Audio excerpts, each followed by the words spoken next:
Aunque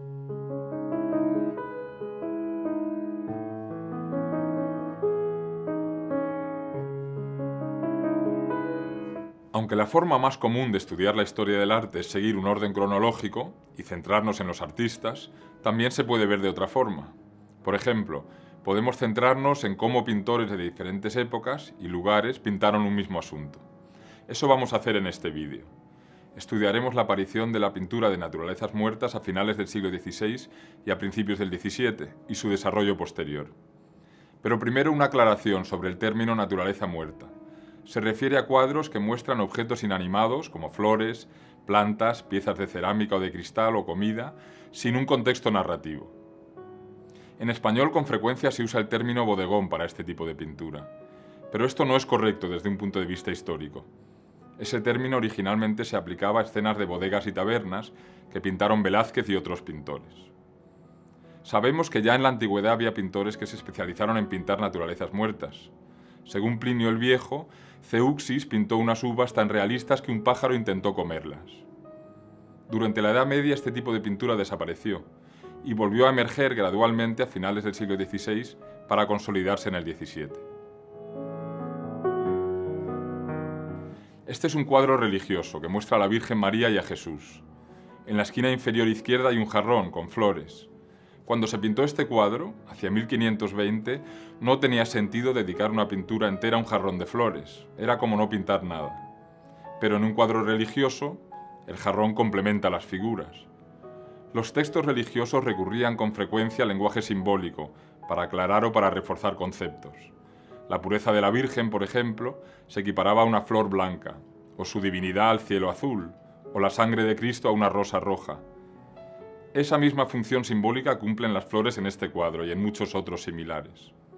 Este tipo de cuadros poco a poco fue animando a los pintores a especializarse en pintar este tipo de objetos y a los coleccionistas a valorarlos.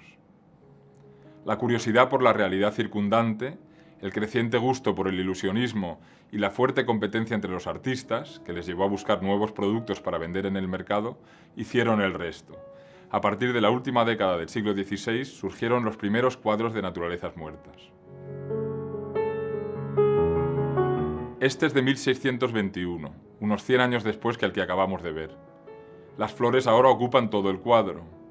Su autor es Ambrosius Bosschaert, que trabajó en los Países Bajos. A lo largo de los siglos XVII y XVIII se pintaron miles de cuadros de este asunto. Se valoraban la armonía de la composición, la atención al detalle y el realismo. En la parte alta vemos un tulipán rojo y blanco y un iris amarillo, sobre el que hay una libélula. Sobre la mesa vemos una mariposa. Los insectos añaden realismo a la pintura y también recuerdan sus orígenes en la antigüedad. Según un escritor que se llamaba Filóstrato, existió un cuadro de un pintor griego en el que se veían una flor y una avispa, pero no se sabía si tanto la avispa como la flor estaban pintadas o si la avispa era real y había sido engañada por lo bien pintada que estaba la flor. La capacidad de un artista para engañar a la vista se denominaba trampantojo. Como hemos visto, esto se valoraba mucho en la pintura de naturalezas muertas. La inscripción que se ve en este cuadro, en un costado de la mesa, dice, con muy poca modestia, que lo ha pintado la mano angelical del gran pintor Ambrosius. Este florero es de 1722, otros 100 años después del cuadro que acabamos de ver. Su autor es Jan van Huysum, un pintor de Ámsterdam. Lo muestro como testimonio del increíble nivel de calidad que alcanzaron los especialistas en este tipo de pintura. Se conocen 241 floreros de este pintor, todos de una calidad altísima. En la pintura de flores se puso de moda pintar ejemplares difíciles de encontrar y de distintas épocas del año, por lo que los cuadros podían tardar muchos meses en terminarse. Los colores claros y el ambiente elegante y lujoso que vemos en esta imagen son típicos de la pintura del siglo XVIII. Volviendo al siglo XVI, otro precedente de la pintura de naturalezas muertas son las detalladas ilustraciones que se incluían en los libros científicos, libros como catálogos de plantas y de animales, que estaban muy de moda. Esta imagen procede de un libro de plantas publicado en 1542 por un médico de Bavaria, Leonhard Fuchs. El libro está lleno de ilustraciones. En la última página están estos retratos de los autores de las ilustraciones. Heinrich Füllmaurer y Albert Meyer. Este doble retrato nos recuerda que el trabajo de ilustración científica preparó a artistas y a coleccionistas para valorar la pintura de naturalezas muertas. Con las obras de Joris Höfnagel, este tipo de ilustración científica se convirtió en arte. Fue un ilustrador y un pintor flamenco que trabajó a finales del XVI y principios del XVII, sobre todo en Centroeuropa. Esta imagen muestra una página de un libro de caligrafía al que él añadió unas acuarelas. Aquí vemos la fascinación por el ilusionismo que existía en la época. Lo que vemos está pintado con enorme detalle, pero además, si pudiésemos ver el otro lado de la página, veríamos que la parte del tallo de la flor que aquí aparece insertada bajo la página se ve por el otro lado. Höfnagel es un maestro en este tipo de trampantojo. En otro libro pintó los cuerpos de unas libélulas con una minuciosidad extrema, pero las alas, en lugar de ser pintadas, son de verdad. Además de los floreros, en el siglo XVII se pintaron otros tipos de naturalezas muertas, como las que incluían animales y utensilios relacionados con la caza, las que mostraban comidas u objetos de cocina, o las llamadas vanitas. El autor de este cuadro es Juan Sánchez Cotán. Pintó en Toledo a finales del siglo XVI y principios del XVII. Este cuadro data de 1604. En él vemos un cardo y unas zanahorias que se disponen en un nicho. La sobriedad y la fuerza de la composición y su énfasis geométrico son características de este autor, que tuvo mucha influencia en España. Sus cuadros reflejan el interés que existía en círculos intelectuales, en los primeros años del siglo XVII, por el ilusionismo pictórico. Se ha discutido mucho si este y otros cuadros similares tienen un contenido simbólico. Lo más probable es que no sea así en este caso.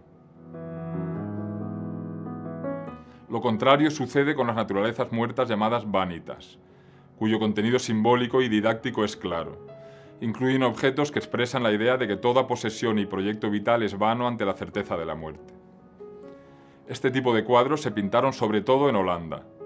Su popularidad se explica por la contradicción entre dos de los principales valores de la época: la simplicidad y la moderación por una parte, y por otra el deseo de enriquecimiento. Tener cuadros que les recordase a sus dueños los peligros de los excesos terrenales les serviría a algunos para moderar su comportamiento y a otros para que pareciese que lo hacían. Este cuadro es de 1603. Su autor es Jacques de Haen, natural de Amberes y activo fundamentalmente en Ámsterdam y en La Haya. La calavera es un elemento habitual en cuadros de vanitas. Se refiere a la muerte, y en este caso parece mofarse de nosotros. La gran burbuja, las flores y la urna de la que sale humo se refieren a la naturaleza finita de todas las cosas, incluida la vida. Por ello es absurdo dedicarse a acumular riquezas, a las que se refieren las monedas de la parte inferior del cuadro. En la parte de arriba vemos esculturas que representan a Demócrito y a Heráclito, los filósofos griegos que solo podían reír o llorar ante lo absurdo de la existencia. Entre ellos hay una inscripción sobre una piedra que dice humana vana o humanidad vana. Este es otro ejemplo del tema de vanitas. Su autor es Pieter Steenwyck, un pintor holandés, y el cuadro es de hacia 1655. Se pintó con ocasión de la muerte de un marino holandés, el almirante Tromp. Su retrato se ve en un grabado que parece que se va a caer de la mesa. La alusión a la muerte es muy clara, en la calavera y en la vela que acaba de apagarse. Como sucede siempre con las naturalezas muertas, el pintor se esfuerza por colocar los objetos sobre la mesa con armonía y por demostrar su habilidad para representar de forma realista diferentes objetos y texturas. En este vídeo no he mostrado dos de las naturalezas muertas más famosas que hay. Una es una cesta de frutas de Caravaggio, está en la Pinacoteca Ambrosiana, en Milán. La otra es de Zurbarán y está en el Museo Norton Simon de California. Buscarlas en internet.